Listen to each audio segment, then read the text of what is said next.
지난주 월요일 오전 65세의 김순자 할머니는 한국주택금융공사 상담실에 앉아 있었습니다. 상담사가 계산기를 두드리며 말했습니다. 할머니 집으로 주택연금을 신청하시면 매달 150만 원 정도 받으실 수 있습니다. 김순자 할머니는 믿을 수 없었습니다. 3억 원짜리 집인데 겨우 150만 원이라니 너무 적은 것 아니냐고 항의했습니다.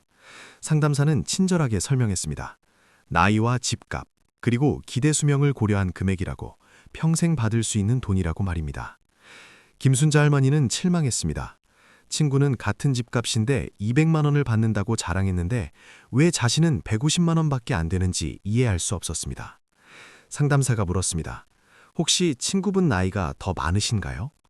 그제야 김순자 할머니는 알게 되었습니다. 주택연금은 나이가 많을수록, 집값이 비쌀수록, 그리고 부부가 아닌 단독일수록 많이 받는다는 것을 말입니다. 친구는 70세였고 혼자 살았기 때문에 더 많이 받는 것이었습니다.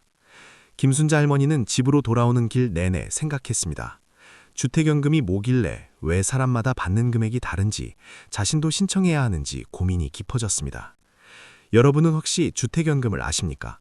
내 집으로 얼마나 받을 수 있는지 계산해 보신 적이 있으십니까? 오늘 이 이야기를 끝까지 들으신다면 주택연금의 모든 것을 이해하고 현명한 결정을 내리실 수 있을 것입니다. 첫 번째 장, 주택연금이란 무엇인가? 68세의 박영수 씨는 3년 전부터 주택연금을 받고 있습니다. 매달 200만 원씩 통장에 들어오고 박영수 씨는 이 돈으로 편안하게 살고 있습니다. 박영수 씨가 설명합니다. 주택연금은 집을 담보로 국가에서 평생 연금을 주는 제도라고, 집은 계속 살면서 매달 돈을 받을 수 있다고 말입니다. 박영수 씨의 집은 4억 원짜리입니다. 이 집을 담보로 맡기고 매달 200만 원씩 받습니다. 박영수 씨가 돌아가시면 집은 국가 소유가 되지만 살아있는 동안은 계속 살 수 있고 돈도 받습니다. 박영수 씨는 만족합니다. 국민연금만으로는 생활이 빠듯했는데 주택연금 덕분에 여유가 생겼고 여행도 가고 외식도 하며 손주들에게 용돈도 줄 수 있다고 말입니다. 하지만 모든 사람이 박영수 씨처럼 만족하는 건 아닙니다. 63세의 최동수 씨는 주택연금을 신청했다가 취소했습니다. 최동수 씨는 계산해 봤습니다. 3억 원짜리 집으로 매달 100만 원 정도를 받을 수 있었습니다. 처음에는 좋다고 생각했지만 자세히 알아볼수록 망설여졌습니다. 만약 10년만 살면 어떻게 되나? 총 받는 돈은 1억 2천만 원입니다. 3억짜리 집을 1억 2천에 판 셈입니다. 반대로 30년을 살면 3억 6천을 받습니다. 집값보다 많이 받는 것입니다. 최동수 씨는 고민했습니다. 자신이 얼마나 살지 모르는데 주택연금이 유리한지 손해인지 판단할 수 없었습니다. 두 번째 장, 얼마나 받을 수 있나? 70세의 이정희 씨는 구체적으로 계산해 봤습니다. 이정희 씨의 집은 4억 원이고 나이는 70세이며 남편과 함께 살고 있습니다. 한국주택금융공사 홈페이지에 들어가 계산기를 사용했습니다. 집값과 나이, 배우자 여부를 입력하니 결과가 나왔습니다. 매달 220만 원 정도를 받을 수 있었습니다. 이정희 씨는 놀랐습니다. 생각보다 많았습니다. 국민연금 100만 원과 합치면 매달 320만 원입니다. 부부가 살기에 충분한 금액이었습니다. 이정희 씨는 남편과 상의했습니다. 남편은 처음에 반대했습니다. 집을 자녀에게 물려줘야 하는 거 아니냐고, 우리가 다 써버리면 자녀들이 받을 게 없다고 말입니다. 갈등의 시작. 이정희 씨는 설득했습니다. 자녀들은 각자 집이 있고 잘 살고 있다고, 우리 노후가 더 중요하다고, 자녀에게 부담 주지 말고 우리가 알아서 살자고 말입니다. 남편은 여전히 망설였습니다. 그러던 중 큰아들이 찾아왔습니다. 이정희 씨는 주택연금 이야기를 꺼냈고 아들의 반응을 기다렸습니다.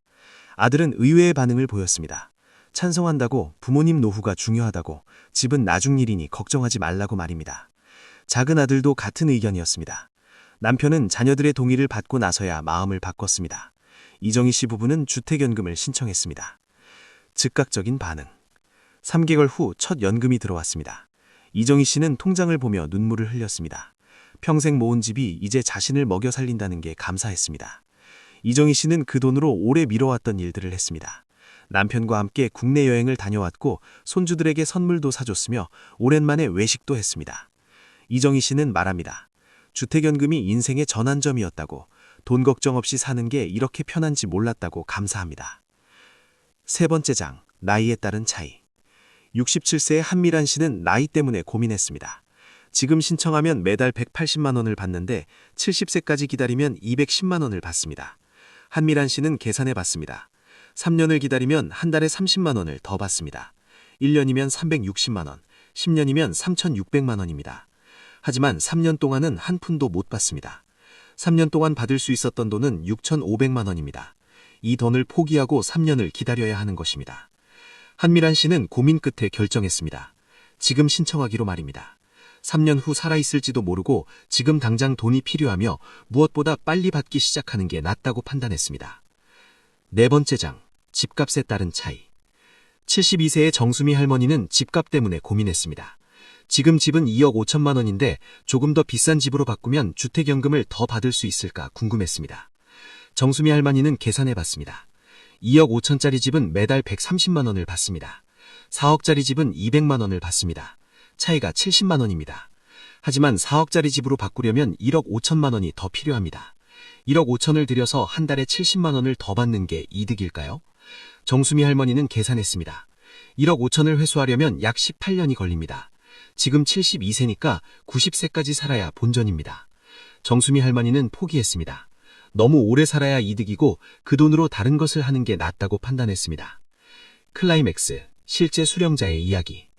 75세의 송기철 씨는 5년째 주택연금을 받고 있습니다. 매달 250만 원씩 받고 총 받은 돈은 1억 5천만 원이 넘습니다. 송기철 씨의 집은 5억 원짜리입니다. 아직 집값의 3분의 1도 안 받았지만 송기철 씨는 만족합니다. 앞으로도 계속 받을 거고 10년 더 살면 3억을 받으며 20년을 살면 6억을 받습니다. 송기철 씨는 말합니다. 주택연금은 장수보험이라고, 오래 살수록 이득이라고, 100세 시대에 딱 맞는 제도라고 칭찬합니다. 송기철 씨의 자녀들도 만족합니다. 부모님이 경제적으로 독립하셔서 자녀들 부담이 줄었고 오히려 용돈도 받으며 가족관계가 더 좋아졌다고 말입니다. 다섯 번째 장, 배우자가 있으면 달라진다. 68세의 윤석진 씨는 아내와 함께 살고 있습니다. 주택연금을 신청하려다가 알게 된 사실이 있습니다. 부부가 함께 신청하면 금액이 줄어든다는 것입니다. 윤석진 씨 혼자 신청하면 매달 200만 원을 받지만 부부가 함께 신청하면 170만 원으로 줄어듭니다. 차이가 30만 원입니다. 왜 그럴까요? 부부 중 한 분이 먼저 돌아가셔도 나머지 한 분이 계속 받기 때문입니다. 평균적으로 더 오래 지급하니 매달 금액은 줄어드는 것입니다. 윤석진 씨는 고민했습니다. 혼자 신청해서 많이 받을까? 아니면 부부가 함께 신청해서 배우자를 보호할까? 윤석진 씨는 아내와 상의했습니다. 아내는 말했습니다. 함께 신청하자고. 금액이 적어도 서로 안심할 수 있다고. 한 명이 먼저 가도 나머지가 계속 받을 수 있으니 그게 낫다고 말입니다. 여섯 번째 장, 대출이 있으면 어떻게 되나? 70세의 조영호 씨는 집에 대출이 있습니다. 1억 원의 담보대출이 남아 있습니다. 주택연금을 신청할 수 있을까요? 조영호 씨는 상담을 받았습니다. 상담사는 설명했습니다. 대출이 있어도 신청할 수 있다고, 다만 주택연금으로 먼저 대출을 갚아야 한다고 말입니다. 조영호 씨의 집은 3억 원입니다. 정상적으로는 매달 150만 원을 받을 수 있습니다. 하지만 1억 원의 대출을 먼저 갚아야 하므로 처음 몇 년은 적게 받습니다. 구체적으로는 이렇습니다. 매달 받을 금액 중 일부를 대출 상환에 사용합니다. 약 5년 정도 지나면 대출이 완전히 갚아지고 그 이후부터는 정상 금액을 받습니다. 조영호 씨는 신청했습니다. 처음 몇 년은 적게 받지만 대출 부담에서 벗어날 수 있고 나중에는 정상 금액을 받을 수 있으니 만족합니다. 일곱 번째 장, 중도에 그만둘 수 있나? 65세의 한복순 할머니는 걱정이 많습니다. 주택연금을 신청했다가 나중에 후회하면 어떻게 하나, 중도에 그만둘 수 있나 궁금했습니다. 한복순 할머니에게 물었습니다. 상담사는 대답했습니다. 언제든 중도 상환할 수 있다고, 그동안 받은 돈과 이자를 갚으면 된다고 설명했습니다. 예를 들어 5년 동안 총 1억을 받았다면 1억과 이자를 갚으면 계약이 해지됩니다. 집은 다시 온전히 본인 소유가 됩니다. 한복순 할머니는 안심했습니다. 중도에 그만둘 수 있다는 걸 알고 나니 부담 없이 신청할 수 있었습니다. 혹시 자녀가 집을 원하거나 본인이 집을 팔아야 하는 상황이 오면 중도 상환하면 되니까요. 여덟 번째 장, 자녀에게 미안한 마음. 정태수 씨는 자녀 때문에 망설였습니다. 주택연금을 신청하면 자녀에게 물려줄 집이 없어집니다. 그게 미안했습니다. 정태수 씨는 자녀들과 진지하게 대화했습니다. 솔직하게 말했습니다. 주택연금을 신청하고 싶은데 너희들 생각은 어떠냐고 물었습니다. 자녀들의 반응은 의외였습니다. 큰아들이 말했습니다. 아버지 인생이니까 아버지가 결정하세요. 우리는 우리 힘으로 살 겁니다. 부모님 노후가 더 중요해요. 작은 아들도 동의했습니다. 집 때문에 부모님이 힘들게 사시는 게 더 안타깝다고 주택연금으로 편하게 사시라고 격려했습니다. 정태수 씨는 눈물을 흘렸습니다. 자녀들이 이렇게 생각할 줄 몰랐습니다. 정태수 씨는 당당하게 주택연금을 신청했습니다. 9번째 장, 신청 방법과 절차. 63세의 강미경 씨가 신청 과정을 공유합니다. 첫째, 한국주택금융공사 홈페이지에 들어가 예상 금액을 계산해 보십시오.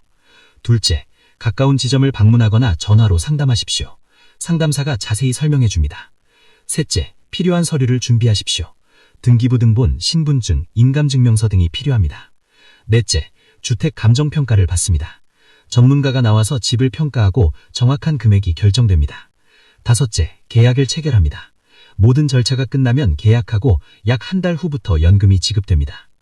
강미경 씨는 말합니다. 생각보다 간단하다고, 복잡해 보여도